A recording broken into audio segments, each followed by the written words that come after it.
And by then, they had a description out on her, and the police were everywhere, and they picked her up.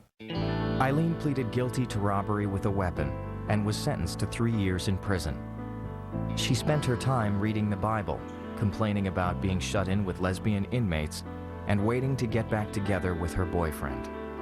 Upon her release in 1983, the 27-year-old returned to a life of alcohol, hitchhiking, and prostitution. It was a life not many wanted to share. She had this feeling that any relationship with a man was not going to last. That something was going to happen, they were going to drop her or dump her, whatever. Desperate for a connection, she turned to women and quickly found acceptance. I became a lesbian around 28, and all of it would get me in a world of trouble. Aileen began cruising the biker bars of South Florida during the spring of 1986. Dubbed Lee by her new circle of acquaintances, she soon found a girlfriend, 24-year-old Tyra Moore. Aileen met Tyra Moore, who was to be the most important romantic relationship in her entire life, in a biker bar. She was in there alone, I was in there alone. We started a conversation, and she went home with me that night. They shut the bedroom door, and they stayed in the bedroom for an entire weekend and didn't emerge, really, except for to grab some food. So from then on, they became inseparable. That was the anchor Aileen had been looking for. I don't know that she was gay. I think maybe she turned herself that way just to see if that way of life would work for her. The two women lived like nomads, changing homes frequently, from a room in a friend's apartment, to a trailer, to motel rooms, sometimes the woods. By day, Aileen worked the highways, earning a few $100s a week. Once I found out she was prostituting, I tried everything I could to have her stop doing that, because for one, it's not safe, and that I did care about her. But she never gave it up. Aileen would come home evenings and weekends. She and Ty would spend time watching television or drinking at a bar. But her anger was always just below the surface. There was numerous times that her and I would go to a grocery store and somebody would look at her wrong and she would just like fly off the handle at them. Like, what are you looking at me for? And it was very embarrassing a lot of times. Despite Aileen's temper, Ty stayed with her. Aileen called her wife and seemed happy to be providing for her, creating their own kind of home. Aileen is so desperate in her life to be loved by somebody. Nobody's ever unconditionally loved her back, and she was just trying to hold on to that. At 33, Aileen Wuornos had finally found the companionship she'd always craved, and she would do whatever it took to keep it from slipping away. By the fall of 1989, Aileen Wuornos had been working the Florida highways as a prostitute for more than a decade. The wear and tear of her lifestyle was beginning to show on the 33-year-old. To say that the bloom was off the rose would be an understatement. Her looks had taken a beating. She did not have the natural tools with which to bring in the clients. Her girlfriend Tyra worked on and off cleaning motel rooms, and the lack of money was causing stress in their relationship. But Aileen was desperate to keep her companion by her side. It seemed like I was all she had, and I felt if I left, she wouldn't have anything. She really felt under threat, big time, that Tyra might leave her and that she would be all on her own again, and she couldn't allow that to happen. I completely lost it, Lord. Hypnotically entranced in our companionship, so deeply lost in its same-sex relationship, causing me then to do the unthinkable. On the night of November 30th, 1989, just outside Tampa, Wuornos was picked up by a 51-year-old electronics repairman named Richard Mallory. He was heading towards Daytona Beach for a weekend of partying. She met him propositioned him. He said yes. They agreed to have sex. They parked the car in the woods near I-95 and Route 1 and drank and talked until dawn.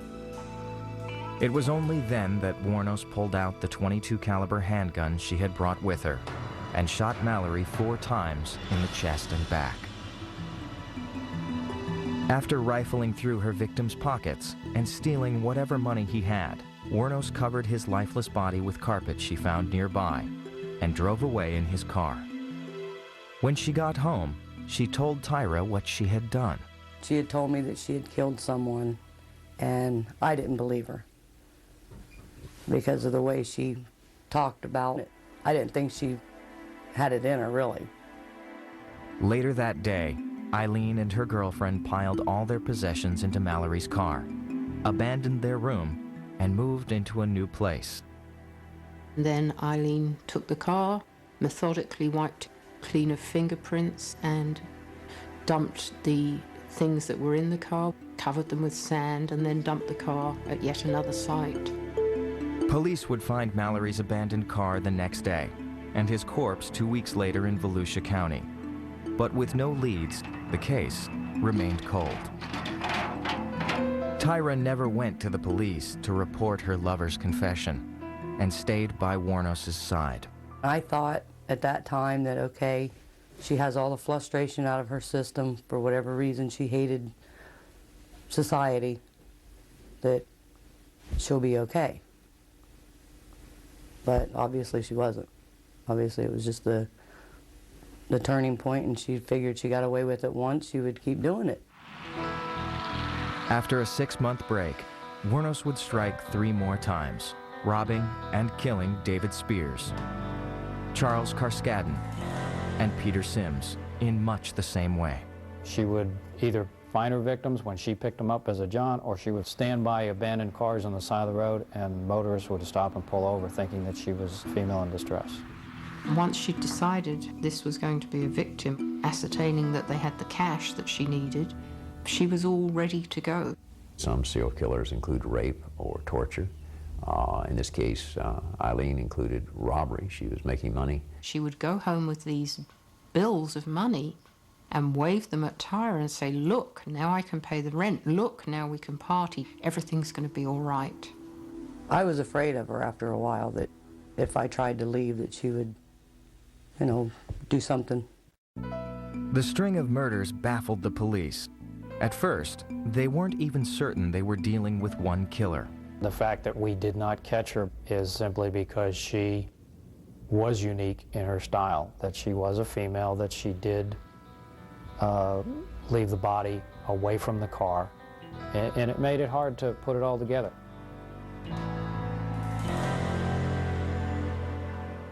On July 4th, 1990, Wuornos had a close call when she and Tyra were involved in an accident while driving a car she had stolen from her 4th victim. We were riding out through the country. Guess I was going a little fast around a turn and rolled the car. The women were unharmed, but when help arrived, Aileen realized the accident could mean trouble. Aileen then wrenched the rear license plate off with her bare hands and threw it into the bushes. When one of the fire rescue people approached the females, the female was belligerent to her and they ran off. I probably had my suspicions about that it could be a vehicle of someone that she murdered. But I never questioned her about it because, like I said, you know, you don't want to make her mad. Police quickly learned that the car was registered to Peter Sims, who had been reported missing 3 weeks earlier. But they were unable to track down the 2 women, who had already hitchhiked their way back to Daytona. A drawing was done at that time of the 2 of them. The police were trying to weigh the benefits of getting the drawings out there against the fear that it would tip off the women and they would run. So they were in one local paper and that was it at that time, and nothing happened.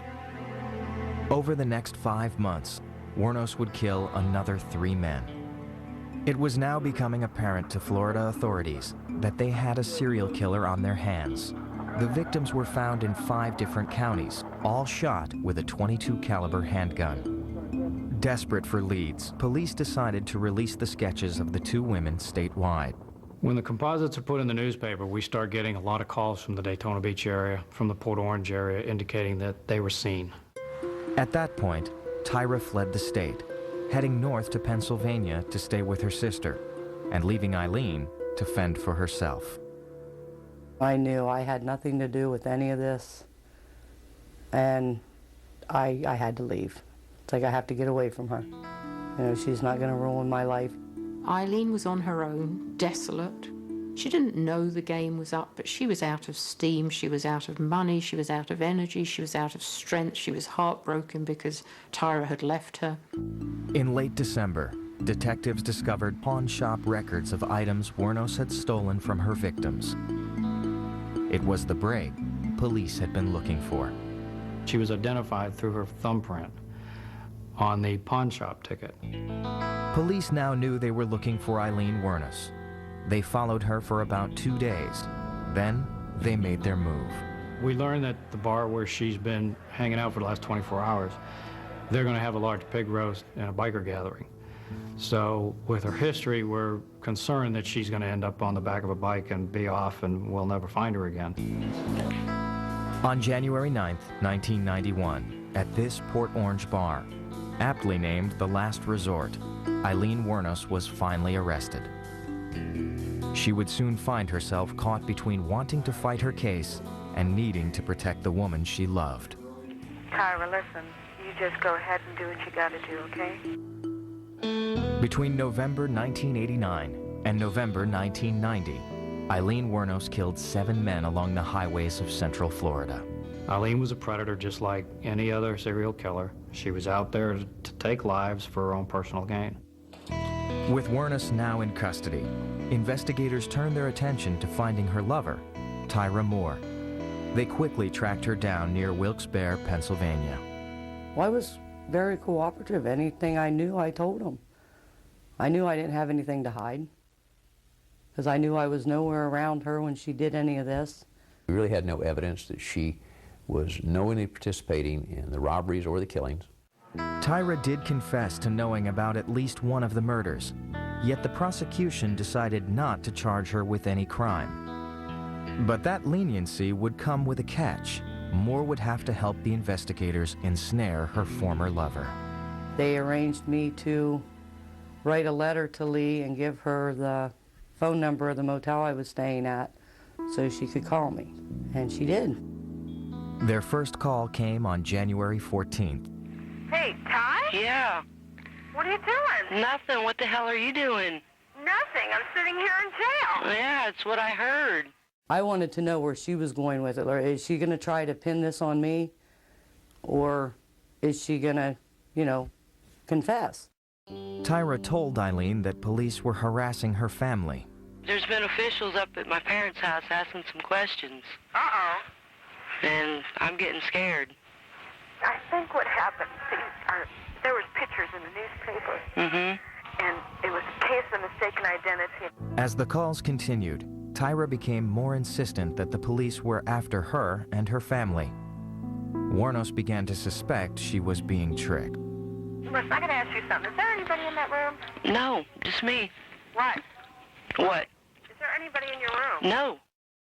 But over time, as she sat in jail and listened to her seemingly desperate lover, Aileen became less suspicious and more determined to protect Tyra. I don't know whether I should keep on living or if I should... No, Ty, listen. What? You go ahead and let them know what you need to know if you want to know or anything. You're innocent. Listen,